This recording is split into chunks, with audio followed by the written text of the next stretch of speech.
que la National Human Rights Commission of Mauritius. Ils se présenteront à nous le lundi. Je ferme donc la liste des INDH et j'ouvre celle des ONG, des organisations non gouvernementales, conformément à la résolution 361, je pense, qui ont obtenu le statut d'observateur au niveau de la commission.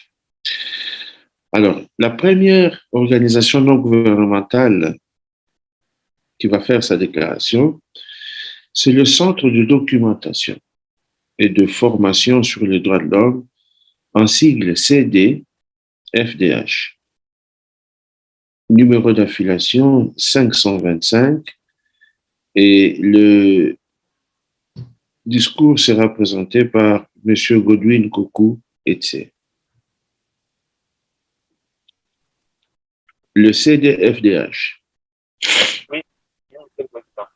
Est-ce que vous êtes là? Président, je suis là. Ok, M. Godwin Etse, vous avez la parole pour faire votre déclaration.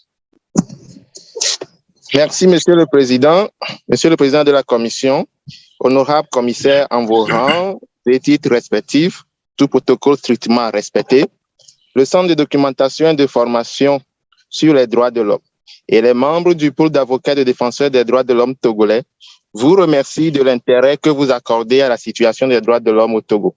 Nous voulons, dans un premier temps, saluer les efforts consentis par les autorités togolaises pour garantir un climat de sécurité dans notre pays et aussi pour les sacrifices dans la protection des citoyens contre la pandémie COVID-19.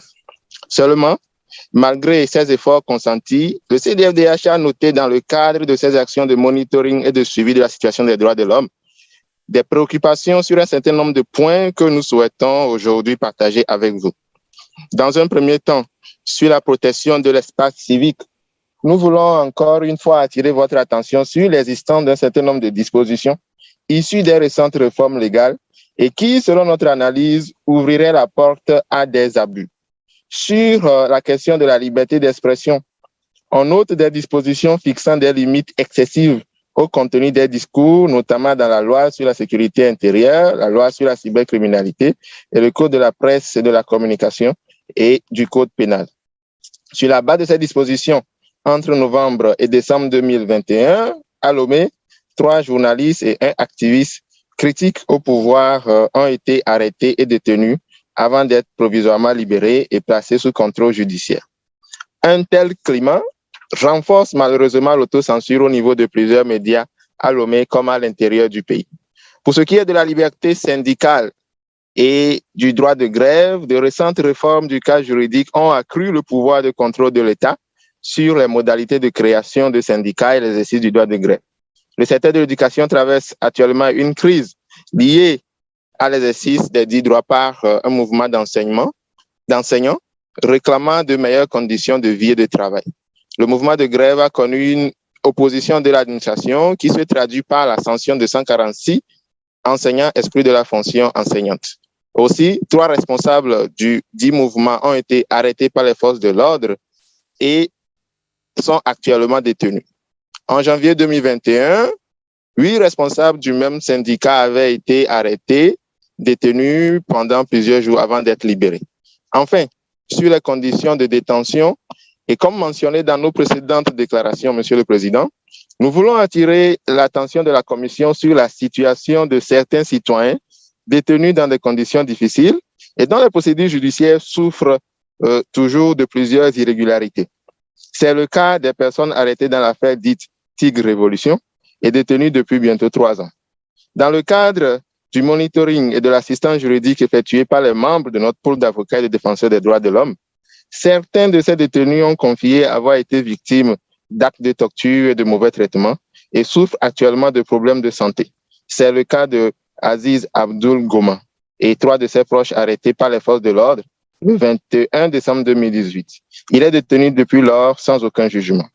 Eu égard à ce qui précède, le CDFDH voudrait humblement inviter la Commission à recommander à l'État du Togo de revoir les dispositions tenant à la formation et à la reconnaissance et à l'existence légale des syndicats prévus par le nouveau Code de travail et de les conformer aux dispositions des standards internationaux en matière syndicale, de modifier les textes législatifs qui portent atteinte aux droits et à la liberté d'expression, afin de les rendre conformes aux dispositions et à l'esprit de la Charte africaine des droits de l'homme et des peuples, ainsi que du Pacte international relatif aux droits civils et politiques.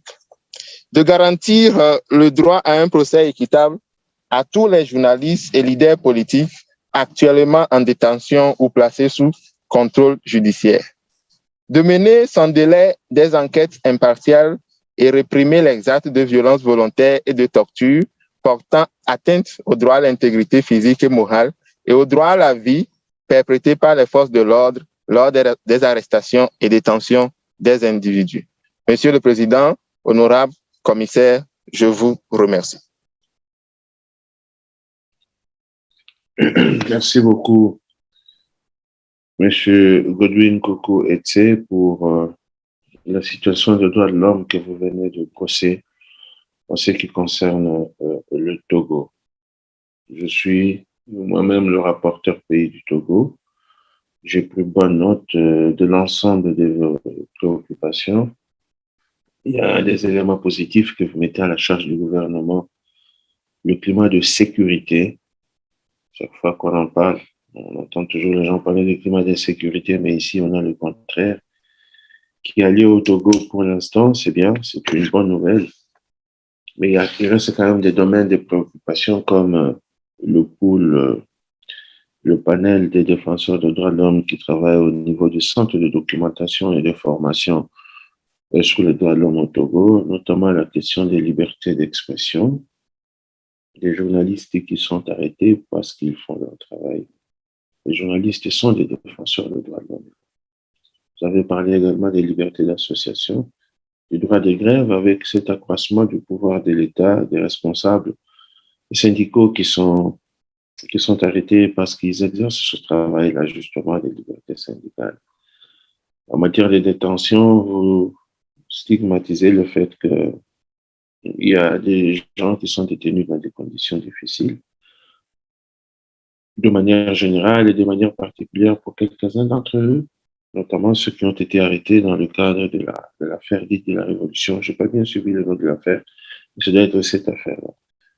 Notamment Abdoulaziz Ngoma, qui actuellement se plaint même d'avoir subi des actes de torture. Nous avons pris également note de vos recommandations où vous demandez que les textes soient révisités et qu'on puisse garantir le droit à un procès équitable à toutes ces personnes qui sont arrêtées et que des enquêtes impartiales puissent être menées. Merci beaucoup, Monsieur le Godwin Koko Etse. Je passe maintenant la parole